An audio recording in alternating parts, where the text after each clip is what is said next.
Evanex has just reported that car sales have fallen while EV sales have been rising. Is this a temporary blip, or is it a real transition to electric vehicles globally? Well, I think you know the answer. And here is what it is. Hello, my friends. Welcome to the Electric Viking. My name is Sam Evans. I'm coming to you here from Melbourne, Australia. And it's another brilliant day on planet Earth because today, guess what? More batteries were manufactured than yesterday. I'm serious.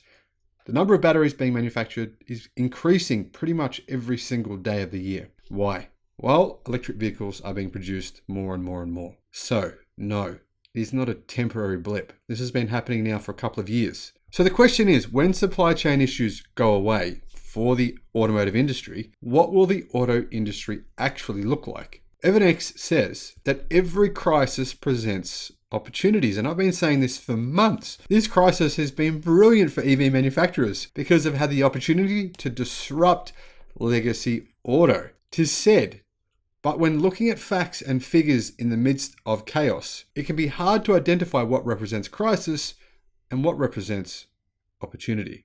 Last quarter, overall auto sales in the US decreased, but EV sales surged. Kelley Blue Book reports that total car sales fell by 21.3% in Q4 of 2021 compared to Q4 of 2020. That's a huge decrease. While EV sales grew 72%. Is this the beginning of the end of the oil age? Or just another temporary COVID-induced distortion of the normal market?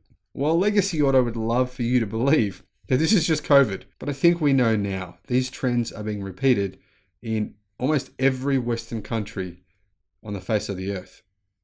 Let's look at the case for the former. In the most positive scenarios of the clean energy future, individual car ownership will decline in response to a number of factors: more internet-based work, better public transport, more walkable cities, new shared ownership models, and of course, full self-driving.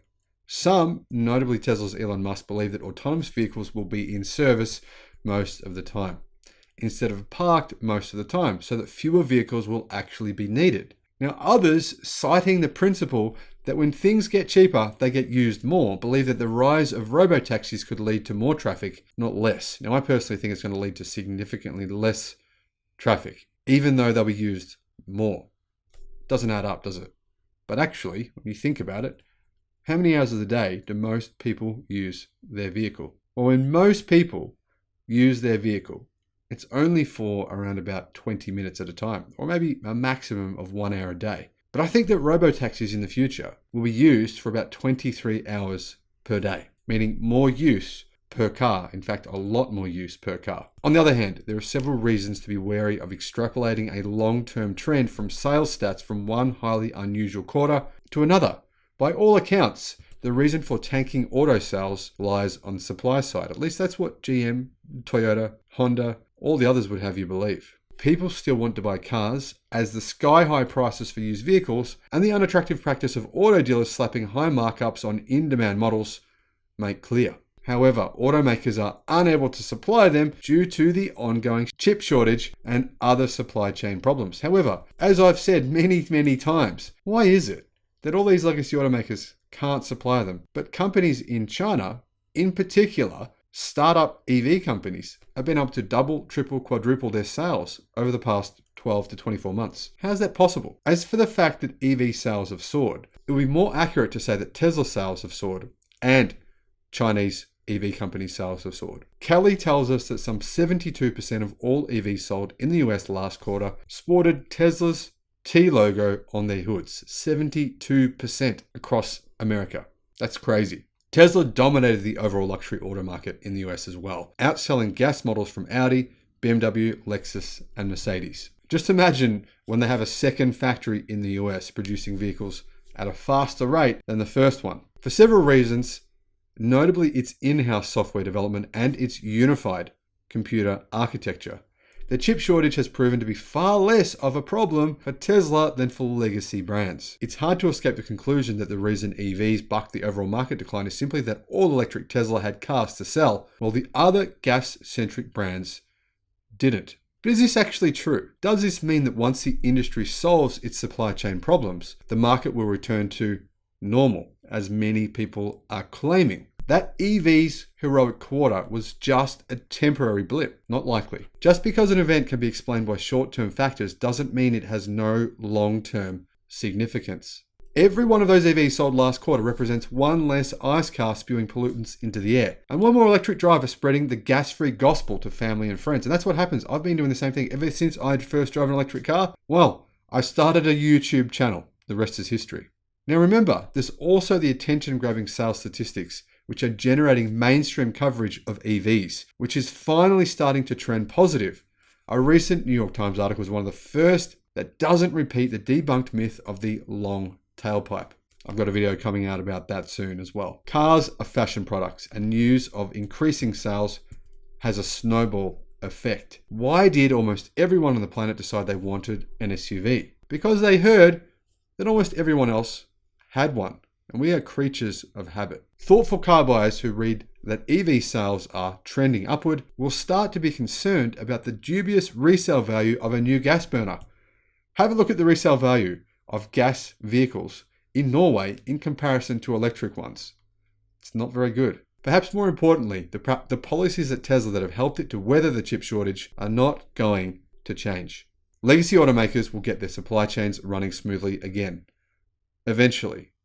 But it will take time. And going back to the status quo, as per prior to the pandemic, will not be an option. The wise companies are learning from Tesla. I think those include General Motors, Ford, and Volkswagen. And they're starting to bring more of their software development in-house as they also start to build new supply chains for the electric future. Most experts expect the chip challenges and the resulting production bottlenecks to be with us for another few months, if not longer. By the time Big Auto gets back to normal, Tesla will have ramped up production at its 2 new gigafactories and will probably have taken steps to make its supply chain even more resilient. For example, they're getting more and more battery manufacturers on board to supply them with batteries over the next decade, including producing them themselves. Meanwhile, other electric dominoes are falling. Electric vehicles are outselling diesels in Europe. Porsche's electric Taycan is outselling its iconic 911, which itself is setting sales records. Tesla's Model 3 is the top-selling car of any kind in a number of countries. Model Y is the second best-selling vehicle, period, in California. And sales of ICE vehicles in trend-setting Norway have slowed to a minuscule trickle. Kelley Blue Book is one of many industry observers predicting that EV sales will continue to grow at an impressive pace in 2002. Considering all the new EV models slated to hit the market this year, we could be looking at the beginning of an avalanche. One interesting thing has started to happen in the US and in many, many countries, in particular in Europe. Fuel prices have begun to increase significantly. Now, when you are paying over $4.50 per gallon for gas, or over $10 per gallon in the US, and sometimes 15, even 20, that's a big incentive to start looking at an electric car, which is exactly what's happening across much of Europe, the UK, and many other countries right now. Fuel prices are increasing. So right now, California and fossil fuel are actually helping to accelerate the electric car revolution. I love it. More manufacturers are going national. That's going to help with the percentage also. I mean, for example, Rivian, new startup. Lucid, new startup. NIO, startup. Xpeng, Hi-Fi. The list goes on and on and on. Have you heard of any new gas vehicle startups? I think once the OEMs and Legacy Auto actually learn how to pump out EVs from their factories without actually having to criticize ICE vehicles in order to sell them, we'll begin to see more and more people, especially in the United States, getting what EVs are all about. In other words, understanding that they're far better to gas vehicles in many, many ways. In particular, Biden administration's decision to invest $5 billion on public chargers all over the United States, plus adding that to Tesla's supercharger network, plus the Electrify America network, plus all the other networks being installed right now. All of that coming together will help a lot of people to remove their fears on charging and on adopting something new. Let me know in the comment section below what you think. Is this the start of the avalanche? Have we hit that tipping point like I've been talking about with this book back here? Or is this just a temporary blip on the radar induced by COVID and chip shortages? Let me know what you think in the comment section below.